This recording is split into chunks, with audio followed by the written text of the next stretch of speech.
Born and raised in inner-city Chicago, Arlene Limas was introduced to martial arts at age 5 as a means of self-defense. She would go on to become one of the greatest Taekwondo athletes of the 20th century. Arlene attended high school at Chicago's Whitney Young Magnet School, nationally recognized for its academic excellence. She excelled in multiple sports, but her true passion remained the martial arts. That passion grew as Arlene enrolled at DePaul University and moved to the world stage in the sport of Taekwondo, at a time when the sport was just beginning its rapid rise to worldwide popularity. In 1986, Limas earned gold medal honors in the World University Championships in Berkeley, California. The following year, she became a national champion, earning gold in the Taekwondo National Championships in Anaheim, and was named Collegiate Athlete of the Year. In 1988, Arlene earned perhaps her highest honor. As a member of the 1988 U.S. Olympic team in Seoul, Korea, Limas stunned the world when she overcame overwhelming odds to defeat her highly favored Korean opponent to earn the gold medal.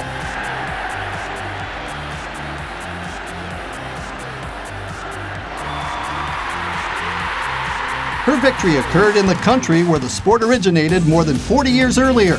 Limas found a way to make the victory even more meaningful. When the stadium sound system failed, Arlene Limas led the crowd in the singing of the U.S. national anthem as the American flag was raised.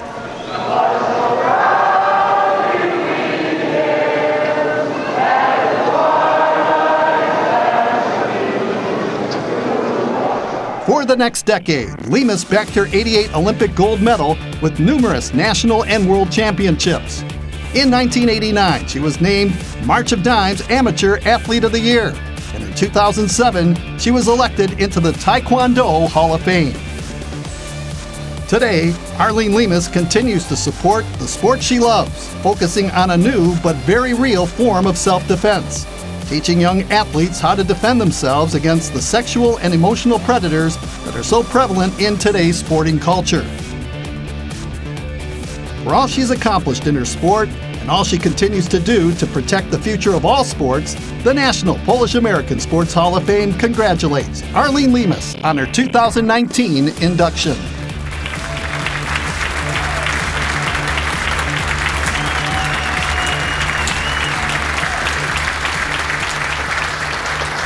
So prior to Arlene's induction, the National Polish-American Sports Hall of Fame recognized athletes in 22 different sports. I'm pleased that with her induction, now we will have 23 different sports at this point.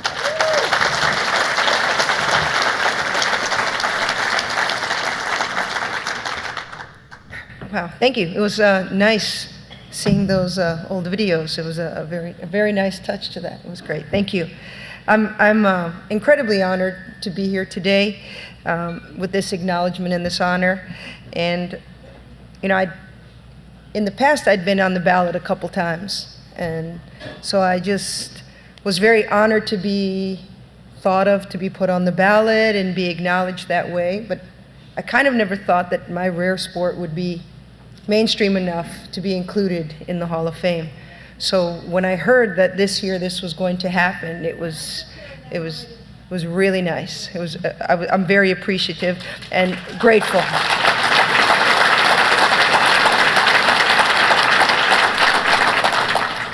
I think we've already heard from a couple of the inductees today that this honor, the induction into this Hall of Fame, has led us to become a little reflective. And that also happened for me. Leading up to this event, I've been very excited, but I had no idea the amount of perks I'd received through this excitement. And what I mean by perks is just this reconnection to my history, to my heritage, to my family. Those have all just been such nice little gifts leading up to today for me to be able to remember those. And give a very clear and strong reminder to me that my Polish heritage has shaped me as a person and as an athlete. And I'm very appreciative for that, and I'm appreciative for the reminder. This induction has allowed me to take some time and it's given me a reason to think back on some of the fondest memories of my life, my family memories. Memories that include my beloved Bushi and Jaja from Tarnów and Jasło in Poland, my ciocias, my ciocia Irene, my ciocia Lodzia, Teresa, Charlotte, Mary, and my very loved ciocia Sophie, who is here today.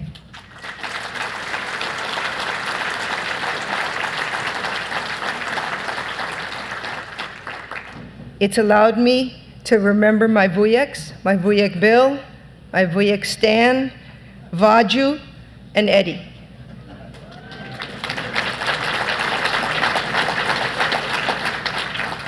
I've been so blessed to be a part of this big, loving, inclusive Polish family. A family that taught me the importance of hard work, how to appreciate a job well done for only that reason, the importance of keeping your word, to be a good contributor to your family and to society, the importance of looking backward and looking down to extend a hand to those people who may have fallen behind or fallen down. This was something my grandfather did flawlessly. He was a constant helper to our family members, to our extended family members, to our family in Poland, to our neighbors. This induction has been such a real gift to my spirit. It's allowed me to think about hearing the elders in my family so excited to sing to any newborns to the family. Bo on je tak jeden domu, koszku dari, koszku mami. It was common to hear that once we had a baby in the family. Or to hear my Bushi's beautiful voice while celebrating Christmas. Pójdźmy wszystkie do stajenki. It was wonderful, and I miss her dearly. It's allowed me to revisit the so many family club dances that we've attended, watching my Bushi and Jaja glide almost as if their feet did not touch the ground, and dance to the polka. At least one dance, my Jaja would pull me up on the floor and remind me, 1, 2, 3, 1, 2, 3, 1, 2, 3. I've been revisiting all the family holidays and the great, beautiful big meals. My mom is one of 12. So you can imagine the length of the table for Vigilia, especially as they had their own children, you know, when the grandchildren started coming. It was a feast. And my grandmother and grandfather would feed us all, and anyone else that we may have found at the last minute to bring to the Vigilia celebration. So think of that long table, think of all the people. Can you imagine how long opłatki took?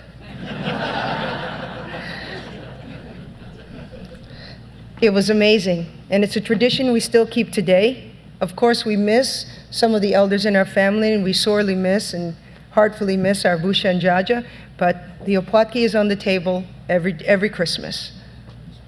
What a wonderful time for me. What a blessing to have had those memories and those experiences, and how I miss those times. I am very sad to say that I have not been able to provide for my boys anything that compares to that. But I try to include them in those traditions, and my son William is here today.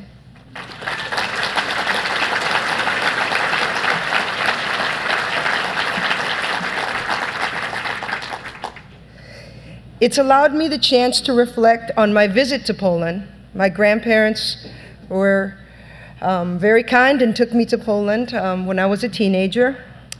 And I remember taking away what a humble and hardworking people the Polish people were. A people steeped in faith, a people with such resilience. And what a beautiful country from the lush countrysides to the Zakopane Mountains and to the holy city of Czestochowa. What just a beautiful and magical place. My family there had lived through so much. The Russian invasion, the German invasion, yet their spirit was never broken. I'd like to think that that spirit is something I've inherited and that I've called upon throughout my athletic career. That spirit has served me well, whether that be as the only female on the field when I played tackle football at Kosciuszko Park. Yes, Kosciuszko, not Kosciuszko, Kosciuszko. Or on the mat in the Olympic Games. I'd like to share a little bit of my Olympic story, which they touched on in the video. For those of you that are not familiar with my sport, the sport of Taekwondo originated in Korea, and it was first debuted in the 1988 Olympics in Seoul. So the Koreans chose to put in their national sport into those Olympic Games.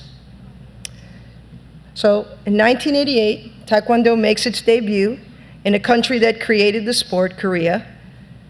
And as the competition days shook out for me, I found myself fighting the host country, Korea, in the finals for the gold medal match, which was pretty daunting. And I'd had to make a decision earlier in that week. Well, I didn't make the decision. I don't know that I would have made the decision. My coach made the decision for me that because it was the first day of competition and the first day of the Olympic Games, that I would not march in opening ceremonies. So it was a tough call for me. It's not the call I probably would have made, although it was the best call to make. Because most people come to the Olympic Games, and the only thing they truly take away is that experience of marching in the Olympic Games and participating, and now I wasn't going to even have that. What if my day doesn't go well and I don't have the experience of marching through the opening ceremonies? But it worked out well.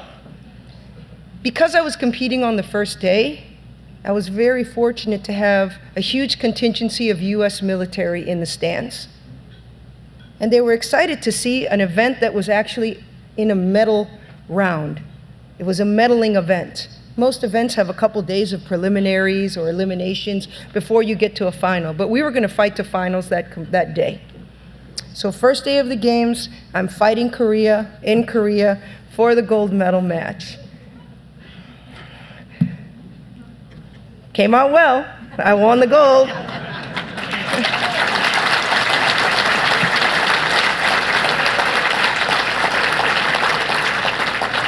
It was a close match that went down to the wire, and that's how most of the matches were with Korea in those days. They were the powerhouse. But my winning moment became even better, became more meaningful. Because the truth is they didn't anticipate US winning that match. They anticipated Korea winning. So when the flags were risen, no music, nothing, silence. So I was looking at my little cheering section. My mom is there, my aunt, my uncle, my dad, my brother. And we're like, what do we do? So we just start singing. And we start singing. All the military US soldiers in the stands, they start singing. So we have this huge, as you heard, this resounding a cappella national anthem.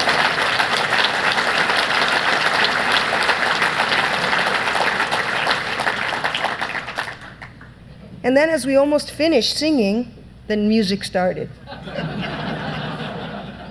So not many US Olympian gold medalists get to hear their national anthem twice on that podium. It was quite a moment, quite a moment. And it actually had just such a ripple effect. It brought so much attention to Taekwondo, which we probably never would have received unless you were up at 3 a.m. watching Taekwondo. But it turned out to be a wonderful day and a wonderful experience. In conclusion, I would just like to say that I'm very appreciative of this award. I'm very appreciative to all the hard work that the Hall of Fame organization has put into this event. It's been beautiful. It's been a great time. And I'd like to just say thank you to my biggest supporter, as corny as it sounds, the wind beneath my wings, and that's my mom.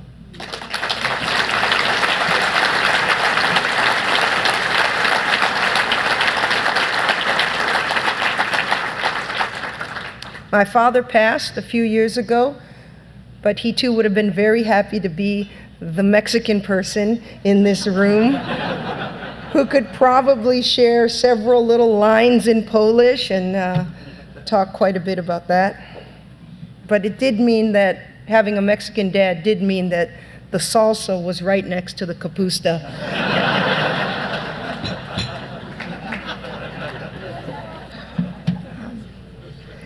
To my family and friends watching the live feed, not only in Chicago and in the Northern Virginia, D.C. area, but also in Poland.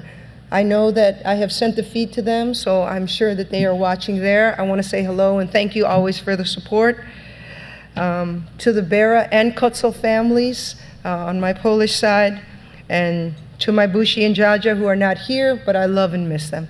Thank you very much.